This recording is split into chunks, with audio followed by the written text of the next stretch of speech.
Ranking the tracks of Booster Course DLC Wave 5.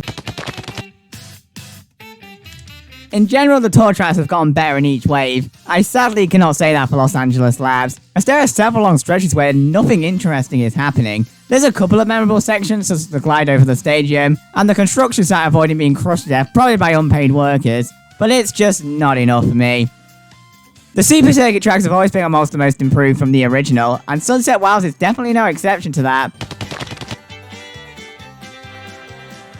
But I do think it's one of the weaker remakes. Aside from a few brief areas where something interesting is going on, like the boost panels over the mud and avoiding Shy Guys here, the rest of the track honestly just feels kinda bland. And whilst this doesn't really affect the gameplay all that much, I missed that the sun actually set after each lap. That was a nice detail from the original.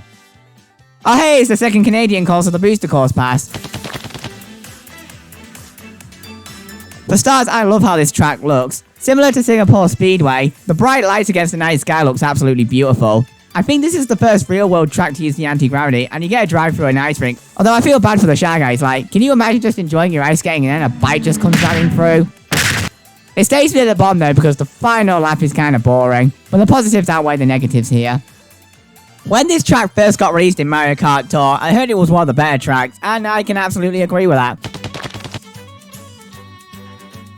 Third favourite real-world track so far. You're tricking off ruins, climbing upstairs, driving through arenas. Yeah, this track likes you having going up and down a lot, and avoiding boulders whilst you're on the boost panels on the final stretch. This track really does show how much better the tour tracks have gone since that boring Tokyo Blur, because there's almost always something going on in this track. In the past, I hated Moonview Highway, as it was so easy to run into cars. Or 2008 me just sucked at the game. I like it a lot more here now that the traffic is less likely to blindside you when taking corners. Though I have to wonder, why are the bomb cars just driving around the Mushroom Kingdom? Like, I know from how many times Bowser's kidnapped Peach that the Mushroom Kingdom's defense systems are shit, but this is just embarrassing. This track is littered with boost panels in the second half, and it was fun to hit all of them to keep the speed going. They turned a not fun track into a fun track. I'm always happy to see a new track in the Booster Course Pass, as they usually tend to be amongst the best of that wave.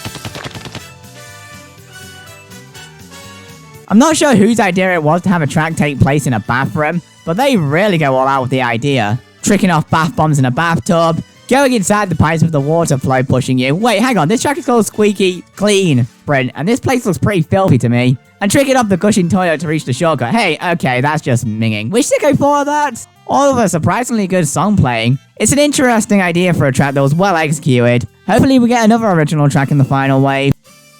It really took them long enough to give Double Dash some love in the Booster Course Pass, so I'm glad they picked the best track from the game.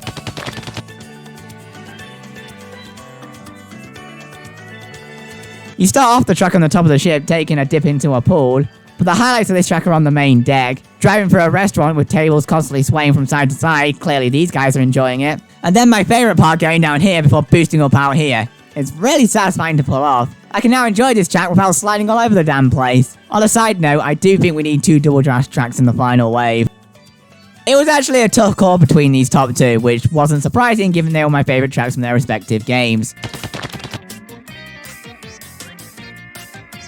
I've wanted Cooper Cape added since the start, so I was really happy when I heard the music for it on the Wave 5 reveal trailer. I really enjoyed the added speed on the rushing water, especially with the inside drifting. And the underwater section now makes use of the anti-gravity and underwater mechanics, and it's fun to chain speed boost together. Combined with a catchy music piece, and you got a really fun track here. I think we just need Wii's Rainbow Road, and we got all the best tracks from Wii. Anyway, thanks for watching the video, guys. I will see you later. Take care.